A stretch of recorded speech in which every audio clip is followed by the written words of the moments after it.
Abu Bakr and Umar and Uthman were enemies of Hazrat Ali. Would Hazrat Ali have named his own sons after them? کہ دل و مسجد ہیں دونوں گھر خدا کے، مگر فرق ہے اتنا کہ یہ تعمیر ہے تیری اور وہ تعمیر ہے اس کی. Islam was born into challenges. ذالک الکتاب لا ریب فیہ، اللہ فرماتے ہیں میں نے قسمیں اٹھا کر کہا کہ یہ کتاب سچی ہے جو تمہاری جھولی میں ہے. جو اللہ کا حکم آ جائے تو وہاں ایک مسلمان کا کام یہ ہے کہ بس یہ اللہ کا حکم ہے، میری سمجھ میں آئے یا نہ آئے، ہر حال میں اس کے اوپر عمل کرنے کا پابند ہوں.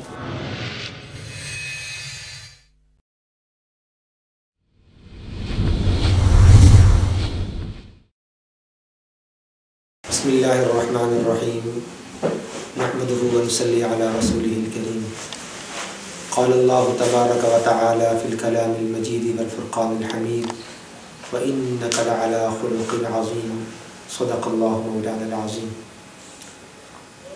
قرآن کریم پارہ نمبر 29 سورہ قلم کی ایک معروف شورۂ آفاق آیت کریمہ تلاوت کی گئی، جس میں نبی محترم امام الانبیاء خاتم النبیین حضرت محمد صلی اللہ علیہ وسلم کے عالی اخلاق کے متعلق اللہ رب العزت نے ارشاد فرمایا وَإِنَّكَ لَعَلَىٰ خُلُقٍ عَظِيمٍ، کہ بے شک آپ اخلاق کے سب سے اونچے اور عالی درجہ کے اوپر فائز ہیں.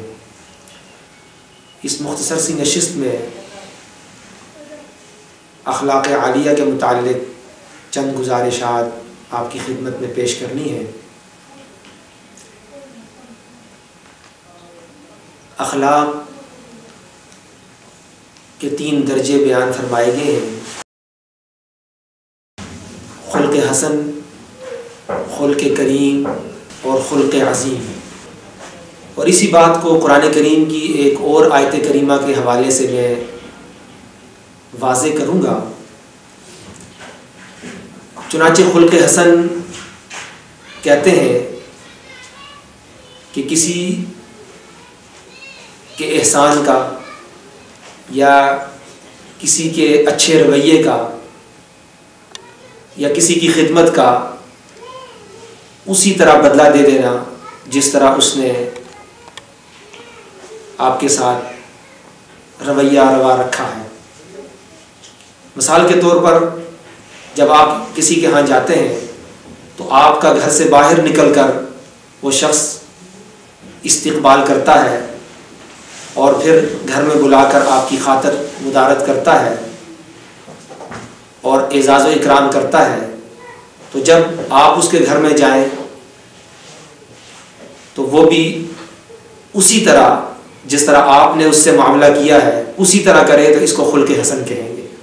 یعنی دوسرے لفظوں میں اسے آپ یوں سمجھیں جیسے قرآن کریم میں سورہ نمل میں غالباً اللہ رب العزت نے فرمایا ان اللہ یأمر بالعدل والاحسان وایتاء ذی القربى، کہ بے شک اللہ تعالیٰ تمہیں عدل و انصاف کا حکم کرتا ہے اور احسان کا اور قرابت داروں کو دینے کا.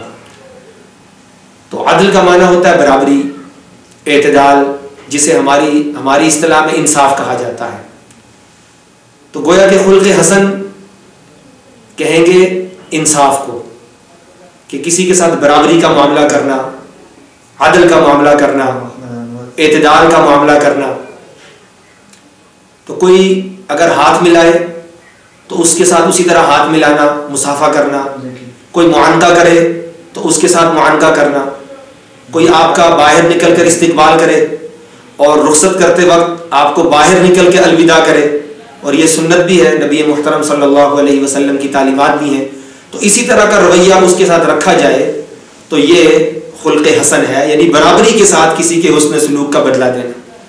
اور یہ نبی پاک صلی اللہ علیہ وسلم کی مبارک اور عالی تعلیمات ہیں کہ کسی کے ساتھ اچھے رویے کے ساتھ پیش آؤ. تو یہ خلق حسن ہے. دوسرا درجہ ہے خلق کریم. خلق کریم کا مطلب یہ ہے کہ کسی کی خیرخواہی کا یا کسی کی محبت کا یا کسی کے اچھے رویے کا بڑھ کر بدلہ دینا. اور اس کو دوسرے لفظوں میں احسان کہا جا سکتا ہے. کہ آپ کے ساتھ اگر کسی نے مصافحہ کیا تو آپ اس کے ساتھ معانقہ کریں.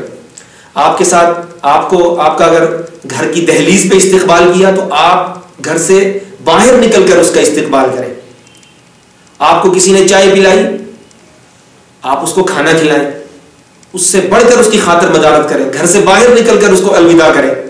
تو یہ ہے خلق کریم, کسی کے احسان کا, کسی کی محبت کا, کسی کے حسن و سلوک کا بڑھ کر بدلا دینا. مثال کے طور پر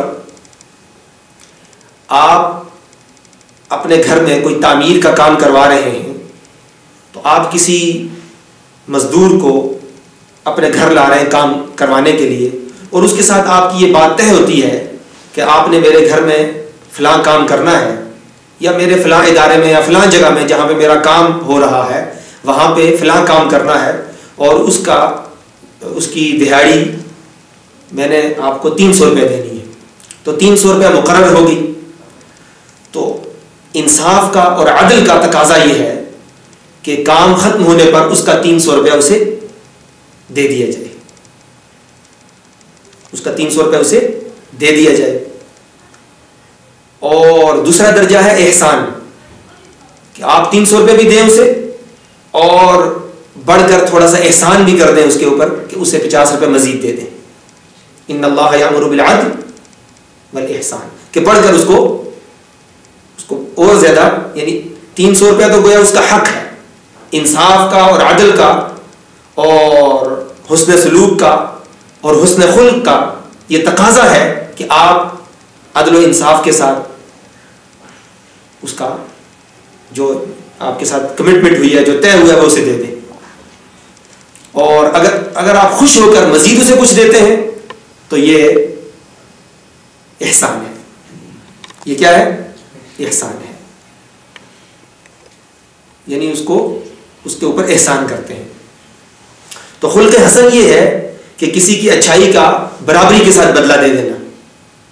اور دوسرا درجہ ہے خلق کریم. خلق کریم کیا ہے؟ کہ کسی کی اچھائی کا بڑھ کر بدلہ دینا.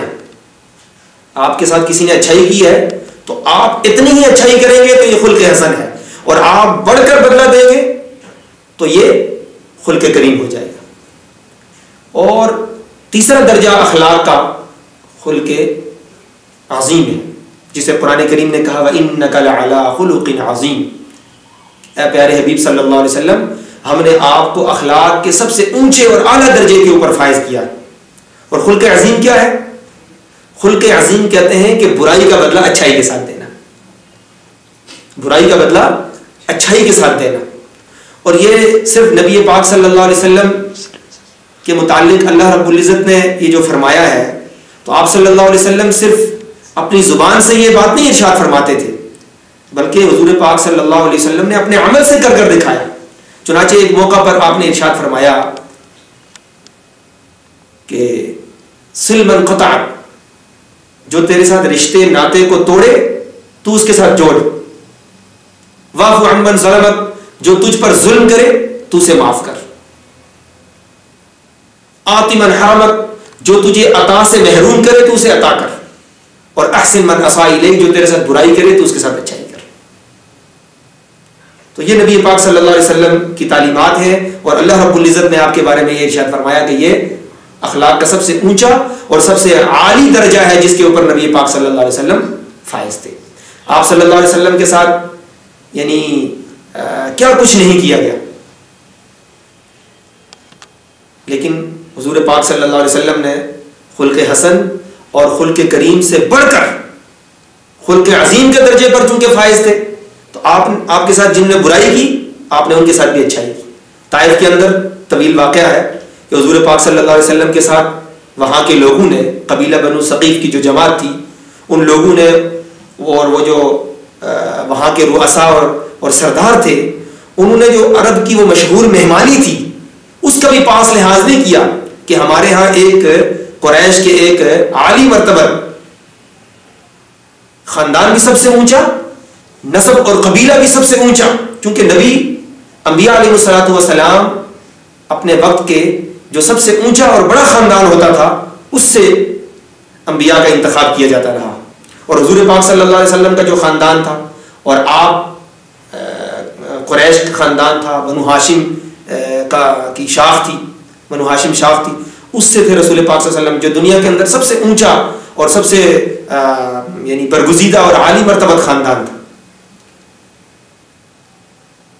لیکن عرب کی مشہور مہمانی اس کا بھی انہوں نے پاس لحاظ نہ کیا اور حضور پاک صلی اللہ علیہ وسلم کے ساتھ بدسلوکی کی، اور اپنے ہاں سے انہیں حضور پاک صلی اللہ علیہ وسلم کے ساتھ بدسلوکی کر کے آپ صلی اللہ علیہ وسلم کو وہاں سے واپس بھیج دیا، اور آوارہ اور اوباش لڑکوں کو پیچھے لگا دیا گیا، تالیاں پیٹی گئیں، آپ صلی اللہ علیہ وسلم کو پتھر مارے گئے، جس سے نبی محترم صلی اللہ علیہ وسلم لو لہان ہو گئے، آپ کے جوتے مبارک خون سے رنگین ہو گئے، اور عذاب کے فرشتے خدمت عالیہ کے اندر حاضر ہوتے ہیں اور آپ کی جناب کے اندر عرض کرتے ہیں کہ اے اللہ کے حبیب صلی اللہ علیہ وسلم، جو کچھ اس زمین کے سینے پر آپ کے ساتھ ہوا ہے رب ذوالجلال نے اس کو دیکھا،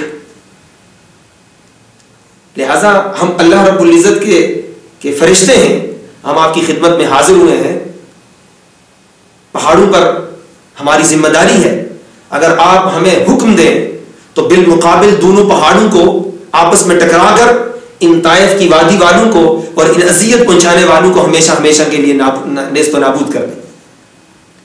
لیکن امام الانبیاء، معلم اخلاق نبی محترم صلی اللہ علیہ وسلم نے ارشاد فرمایا کہ میں رحمت بن کر آیا ہوں، زحمت بن کر نہیں آیا. ہمارا صلی اللہ الا رحمت للعالمین. اور آپ صرف مسلمانوں کے لیے یا کسی ایک طبقے کے لیے یا آپ اپنے فرمانبرداروں کے لیے رحمت نہیں تھے، بلکہ آپ کائنات کے ذرے ذرے کے لیے، ساری مخلوق کے لیے، عالمین، سارے جہانوں کے لیے، کسی ایک عالم کے لیے آپ رحمت نہیں تھے، سارے جہانوں کے لیے.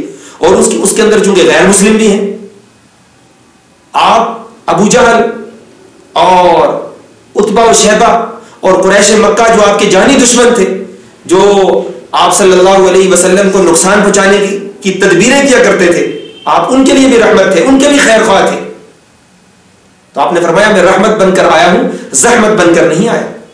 اگر یہ ایمان نہیں لاتے تو میں اللہ تعالیٰ کی ذات سے یہ امید رکھتا ہوں کہ ان کی اولاد میں کوئی نہ کوئی ضرور ایمان لائے. تو یہ آپ رسول پاک صلی اللہ علیہ وسلم کے عالی اخلاق تھے، آپ صلی اللہ علیہ وسلم کا بلند کردار تھا، آپ کا وہ خوبصورت اور بہترین رویہ تھا. تو تاریخ اسلام کے اندر 20 ایسے واقعات ہیں کہ نبی پاک صلی اللہ علیہ وسلم کے عالی اخلاق کی بنا پر کئی لوگ دائرہ اسلام کے اندر داخل ہوئے آپ کے اخلاق کی وجہ سے. تو اس لیے یہ جو نبی پاک صلی اللہ علیہ وسلم کی تعلیمات ہیں، یہ صرف گفتگو کی حد تک نہیں ہے،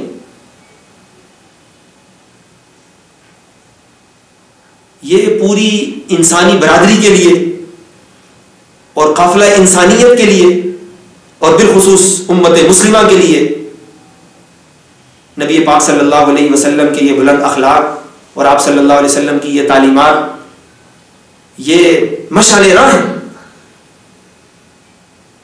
چونکہ رب ذوالجلال نے قرآن مقدس میں فرمایا لقد کان لکم فی رسول اللہ اسوۃ حسنہ، کہ آپ کی اسوہ کو اور آپ کی مبارک تعلیمات کو اور آپ کی سنتوں کو اور آپ کے بتلائے ہوئے نظام کو اسوہ حسنہ قرار دیا گیا، مشعل راہ قرار دیا گیا. تو لہذا چونکہ اس وقت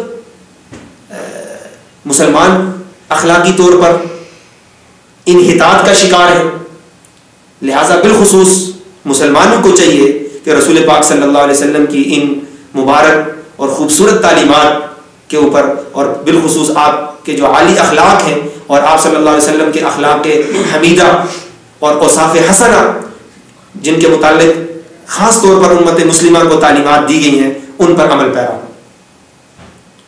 اور پھر اس کے بڑے فضائل قرآن و سنت کے اندر بیان فرمائے گئے. چنانچہ ایک حدیث میں آتا ہے، ترمذی شریف کی روایت ہے، نبی پاک صلی اللہ علیہ وسلم کا فرمان ذیشان ہے کہ قیامت کے دن میزان عمل پر سب سے زیادہ اگر کوئی وزنی چیز ہوگی تو وہ آدمی کے اخلاق حسن. اخلاق عالیہ، یہ سب سے زیادہ میزان عمل پر وزنی ہوتی. اور اسی طریقے سے ایک روایت میں آتا ہے کہ ایک شخص اپنے اچھے اخلاق کی وجہ سے صائم النہار، جو وہ شخص جو سارا دن روزے رکھتا ہے، مسلسل روزے رکھتا ہے، اور قائم اللیل جو راتوں کو قیام کرتا ہے، یعنی وہ شب زندہ دار ہے، صائم النہار ہے، قائم اللیل ہے، دنوں کو روزے رکھتا ہے نفلی روزے، اور راتوں کو اللہ تعالیٰ کے حضور قیام کرتا ہے، نوافل ادا کرتا ہے. آدمی اپنے اچھے اخلاق کی وجہ سے دنوں کو روزہ رکھنے اور راتوں کے قیام کرنے والے شخص سے بڑھ جاتا ہے. یعنی اس کی مزید وضاحت یوں کی جا سکتی ہے کہ ایک شخص صائم النہار ہے، مسلسل دنوں کو روزے رکھتا ہے، اور قائم اللیل ہے، راتوں کو قیام کرتا ہے، نوافل پڑھتا ہے، لیکن اس کا رویہ، اس کا جو اخلاق ہے اس کے اندر کمزوری ہے، اس کا رویہ ٹھیک نہیں ہے، اس کا بیہیویئر ٹھیک نہیں ہے، اس کی مزاج کے اندر، اس کی گفتگو کے اندر درستگی ہے، سختی ہے مزاج کے اندر. اور دوسری طرف ایک ایسا مسلمان ہے جو حقوق اللہ اور حقوق العباد، جو اللہ رب العزت نے اس کے ذمہ فرائض عائد کیے ہیں، ان فرائض کو ادا کرتا ہے، لیکن وہ دنوں کو نفلی روزے نہیں رکھ سکتا، راتوں کو طویل قیام نہیں کر سکتا، یا کرتا نہیں ہے، لیکن جو فرائض ہیں وہ ان کو ادا کرتا ہے، اور اس کے اخلاق بہت اچھے ہیں، اس کا رویہ بہت اچھا ہے، اس کا کردار بہت اچھا ہے، تو وہ شخص اس صائم النہار اور قائم اللیل سے آگے بڑھ جائے گا.